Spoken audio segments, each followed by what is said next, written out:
Thinking about trying BeeMedix Bee Venom Cream? It claims to smooth out wrinkles, tighten skin, and give you that glow all using bee venom.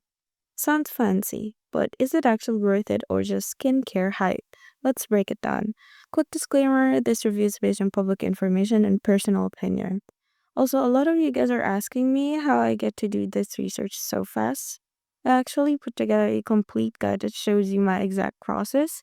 Links in the description. According to the BeeMedix website, this cream uses purified bee venom, manuka honey, and peptides to fight signs of aging.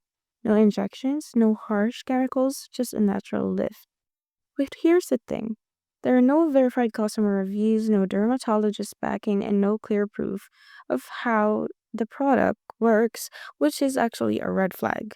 Also, while bee venom might work for some, it can cause irritation, especially if you have sensitive skin or allergies. So it's not definitely a one-size-fits-all solution. So, is BeeMedix legit?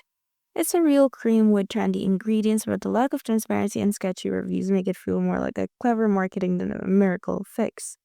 Try it if you're curious, but manage your expectations. Tried it yourself? Let us know how it went in the comments, and don't forget to like and subscribe for more no BS reviews on trending products.